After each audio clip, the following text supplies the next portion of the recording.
اللہ اللہ اللہ اللہ اللہ۔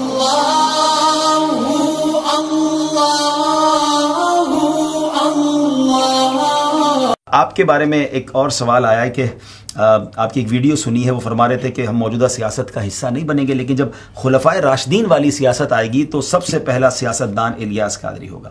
سوال یہ ہے کہ جب خلافت قائم ہو جائے گی تو پھر کیا سیاسی جماعت کی ضرورت ہوگی؟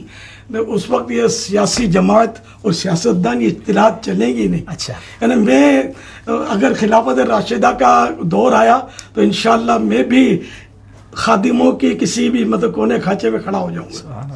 اچھا، تو ظاہر ہے کہ میں پہلا سیاستدان تو میں حکومت تھوڑی کروں گا۔ یعنی مطلب الفاظ میں اب کوئی کہے کہ میرا بچہ تو چاند جیسا خوبصورت ہے تو آپ اس کے گلے پڑ جائیں۔ چاند جیسا خوبصورت کیسے ہو سکتا ہے؟ چاند میں تو روشنی نکلتی ہے، سمجھے؟ اندھیرا دور کرتا ہے۔ تمہارے بیٹے کو اندھیرے کمرے میں دیکھو تو خود وہ نظر نہیں آئے گا، یہ چاند جیسا کیسے ہو گیا؟ اور تمہارے بیٹے کے ناک، کان، آنکھ، اور چاند میں تو ایسا کچھ ہے ہی نہیں۔ تو یہ مثال حسن میں دی جا سکتی ہے، حسن میں دی جاتی ہے عام طور پہ کہ چاند کی طرح حسین۔ تو اسی طرح یہ کہ ایک مبالغہ ہے یا ایک مثال ہے یا ایک اپنے جذبے کا اظہار ہے کہ اگر خلافت راشدہ والی حکومت آئی تو پہلا سیاستدان الیاس قادری ہوگا۔ یعنی اب وہ الیاس جو ہے کہتا ہے میں غیر سیاسی ہوں، وہ کہے گا کہ نہیں اب میں غیر سیاسی نہیں ہوں۔ ویسے ایک اندر کی بات پوچھوں آپ سے، کیا واقعی فائنل ڈیسیجن ہے آپ کا اب نہیں آئیں گے سیاست میں؟ کوئی بڑی آفر آ جائے تو؟ کچھ بھی آ جائے، اچھا، فائنل ڈیسیجن الحمدللہ۔ ارے کہ الیاس ہر ایک دور میں انمول رہا ہے، کیا نہ جس کو گولی ہٹا سکی نہ جس کو دھمکی ہٹا سکی۔ اور آپ کو سب میرے اخبار میں سرخیاں بھی چھپی تو مجھے اپنے کوس سے الحمدللہ کوئی نہیں ہٹا سکا۔ تو یہ لالچ میرے کیا ہٹائیے۔ تقریباً 2003 میں دعوت اسلامی کی مرکزی مجلس شورا کا قیام عمل میں لایا گیا۔ اس کے سال 2 سال کے بعد ہی الحمدللہ میں نے مرکزی مجلس شورا کو ایک تحریری پیغام دیا تھا۔ اس میں یہ عرض کیا تھا کہ اگر تمہیں کبھی دعوت اسلامی توڑنی ہو نا تو صرف یہ کام کرنا کہ یہ اعلان کر دینا کہ ہم سیاست میں آ گئے ہیں، تو دعوت اسلامی خود ہی ڈیزالو ہو جائے گی، ختم ہو جائے گی۔ ہم نے شروع سے ہی سیاست کا ذہن ہی نہیں دیا قوم کو، ہم نے مسجد کا راستہ دکھایا۔ لیکن لوگ یہ کہتے ہیں کہ جو آپ کا مقصد ہے اصلاح کرنی ہے، آپ حکومت میں آ گئے تو اصلاح کرنا آسان ہو جائے گا نا، سارے وسائل آپ کے پاس آ جائیں گے۔ خالی پاکستان کی اصلاح کریں گے؟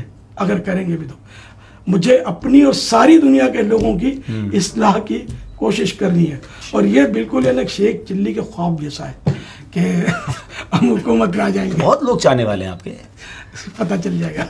اچھا ایسا ہے؟ دیکھو بندہ ایک بار بکتا ہے، اور میں بکا ہوا ہوں مصطفیٰ کے ہاتھوں میں صلی اللہ علیہ وسلم، تو اس کریم کے ہاتھوں میں بک کر کیا میں سودا کینسل کروں گا؟ سبحان اللہ۔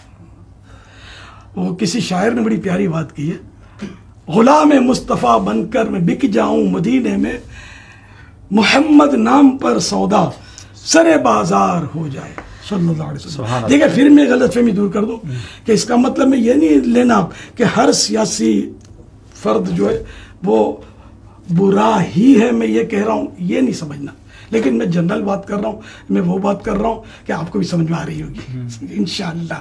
لِكُلِّ فَنٍ رِجَالٌ، کہ ہر فن کے مرد ہوتے ہیں، تو ہر ایک کا اپنا اپنا فیلڈ ہوتا ہے، سمجھے؟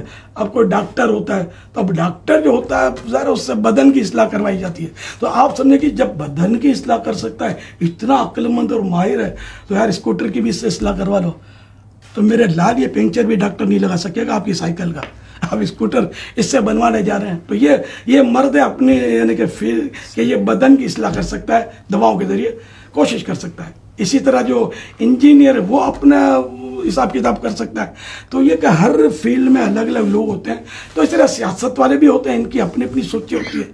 ہماری یہ سوچیں ہی نہیں ہے، ہماری سوچ مسجد بھرو والی ہے، لوگوں کو نیکیوں کی طرف لاؤ، لوگوں کو خوف خدا کا درس دو، عشق رسول صلی اللہ علیہ وسلم کے جام بھر بھر کے تقسیم کرو۔ تو ہم لوگ یہ کوششیں کر رہے ہیں، تو اگر ایک کی جگہ سب جمع ہو جائیں گے تو پھر کام نہیں چلے گا۔ آپ کے سوال کا حصہ یہ بھی تھا کہ جب آپ لوگ نہیں آئیں گے تو معاشرے کی اصلاح کیسے ہوگی؟